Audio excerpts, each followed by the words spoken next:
Breaking news now. Russia wants the UN to hold another meeting on Gaza. On Saturday, Russia's deputy UN envoy said that his country plans to call another meeting of the UN Security Council to discuss the situation in Gaza. On Monday, Russia called a meeting to resolve the issue, but 4 council members, including the United States, voted against the resolution. In particular, Washington was unhappy that Hamas was not mentioned.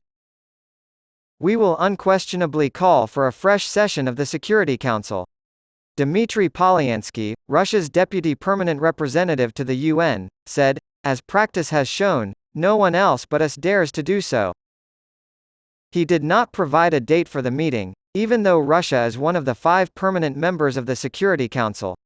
When asked about the next step in trying to pass a resolution, he said, "I don't know how fast we'll get there."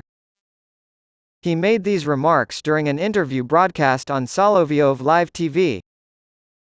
Russia's growing ties with Iran and complicated relations with Israel have prompted it to call for talks on ending the hostilities on multiple occasions. In an effort to initiate peace talks, Russian President Vladimir Putin contacted Israeli Prime Minister Benjamin Netanyahu and their counterparts in Iran and the Arab world earlier this week. The 22nd of October, 2023, in Dawn. According to Ina Sangagieva of Helsingforskomiteen, the world's most powerful journalist, is currently sitting next to Malaschina in the VG office. These photos were taken after her return from a summer vacation in the Russian Republic of Tsyetchenia. Malaschina and her lawyer, Alexander Nemov, are overpowered by masked men. Ramzan Kadyrov, a close friend of Vladimir Putin's, exerts firm control over Tsyetchenia. Putin and his regime have shut down Miloshina's news outlet, Novaha Gazeta, but she continues to work as a serious reporter despite this. Hen's editor, Dmitry Muratov, won a Nobel Peace Prize. Who was responsible for your abduction? I'm pretty confident that Tsyetchenia's leader Ramzan Kadyrov was responsible for this. He's the only one who can get things in order and get anything done.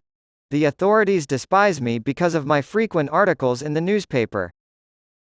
They wanted specific details from me and my colleague Alexander Nemov. We worked together on various projects. I was a journalist and he was an attorney. They traveled to Tsyetchenia's capital of Groznyj to file charges against Zarima Mushayeva, a Fungslit Tsyetchensk woman who is on trial for allegedly assaulting a political figure. We provided sensitive information to the Tsyetchen government and police force because many questions have been raised about terrorism since 2014 and 2015. That young people in Europe's Tsyetchen support acts of violence. Our data suggests that members of the Tsyetchensk police force may have been behind similar attacks in Western Europe, France, and Germany, as well as in Tsyetchenia. Because of this information, the agitators calmed down. Not at all. In truth, no. I was very surprised by it. We need only follow the last day of the legal proceedings against this woman. But I made a mathematical error. Are you feeling red hot for D? 3 more cars, containing men in masks, followed the taxi as it drove away from the airport. We've been halted. They started teasing us after the first time. Oh, how you torture us. That was a hint that they never intended to drench us. They should have brought us back to a familiar place then.